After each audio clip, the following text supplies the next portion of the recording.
Au sommaire de cette édition, des journalistes formés pour mieux couvrir le monde du travail, l'Organisation internationale du travail outille des professionnels des médias sur le concept de travail décent. Après le drame de Tiara, le gouvernement passe à l'action. Une campagne nationale de sensibilisation est lancée pour protéger les populations riveraines. Et puis San Pedro se prépare déjà pour des élections apaisées. Des autorités locales formées à la gestion des crises électorales par le CRPA. À la veille de son 9e congrès et dans un contexte marqué par la démission de son président Cheikh Tidiane Thiam, le PDCI RDA a organisé une conférence de presse le mardi 13 mai à son siège de Cocody. Cette rencontre avec la presse a permis de présenter les grandes lignes de l'organisation du congrès ainsi que d'annoncer officiellement la candidature de l'ex-chef du parti. Le bureau politique a décidé qu'il y a un congrès parce que ce bureau politique a la responsabilité, est souverain. Et c'est de façon souveraine que le bureau politique a décidé ce congrès le 14, de façon éclatée. C'est conforme à nos tests. Nous espérons que la bonne foi sera respectée, sera affichée, surtout par des personnes qui se disent militantes du parti et que ces personnes ne viendront pas encore faire étaler leur mauvaise foi. Élu en décembre 2023 avec 96,48% des voix, Tidiane Thiam apparaît comme le grand favori de cette élection interne. Il faut rappeler que le scrutin intervient dans un climat de contestation alors qu'un procès opposant Valérie Yapo, ancienne membre du bureau politique à Tidiane Thiam, est en cours. Le concept de travail décent est apparu en 1999 lors de la conférence de l'Organisation internationale du travail OIT, où il a été défini comme étant un travail productif dans des conditions de liberté, d'enquête, de sécurité et de dignité humaine. Ce concept, l'OIT l'inculque à des journalistes constitués en réseau spécialisé pour le travail décent. Il faut des politiques délibérées d'emploi et de travail décent pour que la croissance économique puisse donner lieu au travail décent. Ce n'est pas juste on a une croissance de 8%, les jeunes vont avoir du travail. Ça montre l'importance de ces subtilités en termes de politique. Alors pour nous, ce que nous disons, c'est la croissance économique doit être inclusive et centrée sur les questions d'emploi. La croissance économique doit avoir comme indicateur combien on a pu contribuer à créer de l'emploi. À cet effet, des thématiques comme le journaliste sensible au travail décent, comprendre les normes internationales du travail et introduction à la stratégie de communication de l'OIT ont été abordées. Aujourd'hui, lorsqu'on parle de travail des enfants, on sait dire ce que c'est. Lorsqu'on parle de protection sociale, on sait dire ce que c'est.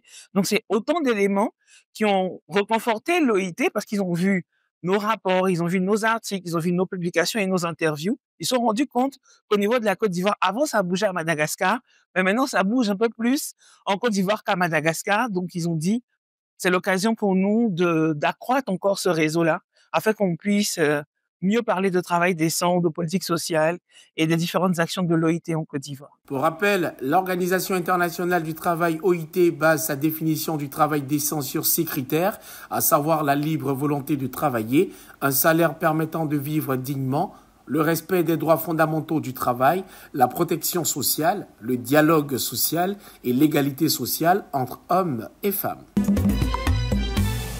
Après le tragique naufrage survenu à Tiara, dans la sous-préfecture de Dabou, qui a coûté la vie à 12 enfants le lundi 21 avril dernier, le ministère en charge des Affaires maritimes entend prendre des mesures fermes pour éviter que de tels drames ne se reproduisent. À cet effet, une campagne nationale de sensibilisation à la sécurité fluvio-lagunaire a été lancée le lundi 12 mai à Tiara. Des moyens de transport lagunaires modernes et sécurisés en particulier.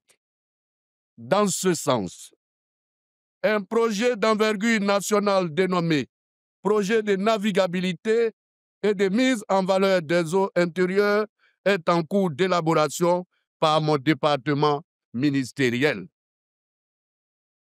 Il permettra à terme d'offrir un service respectant les mesures de sécurité et de navigation.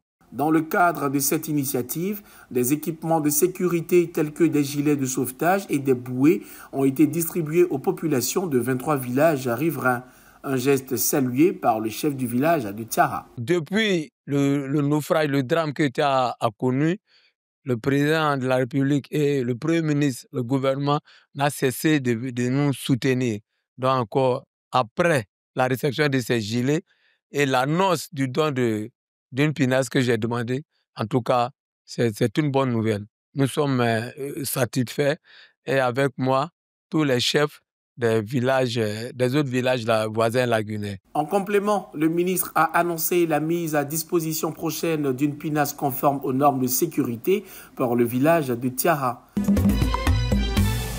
À San Pedro, les autorités locales se préparent déjà pour les élections de 2025. Le Centre de recherche politique d'Abidjan, le CRPA, en partenariat avec la fondation américaine NED, a organisé un atelier de renforcement de capacité sur la communication de crise en contexte électoral. Objectif, prévenir les violences et renforcer la cohésion sociale. Administrateurs, élus locaux, chefs religieux, militaires et représentants de la société civile ont échangé autour du thème « Veille citoyenne et communication de crise pour des élections crédibles et sans violence en Côte d'Ivoire ». Comme nous l'avons mentionné dans nos différentes interventions, ces moments de rencontre n'ont pas la prétention d'être véritablement des rencontres de renforcement des capacités, dans la mesure où nous sommes ici en présence d'autorités aguerries à l'exercice de la communication des crises, étant donné que la communication des crises et la gestion des crises fait partie ou bien est partie intégrante de leur prérogative ou de leur responsabilité quotidienne. En tout cas, nous voulons que ce soit des moments d'échange, de partage et de donner et de recevoir. Le CRPA, créé en 2014, produit ainsi son engagement pour la stabilité démocratique en Côte d'Ivoire à travers la recherche, la formation et la médiation politique. C'est la fin de ce 7 minutes. Merci de nous avoir suivis. Restez sur cette info. Les programmes se poursuivent.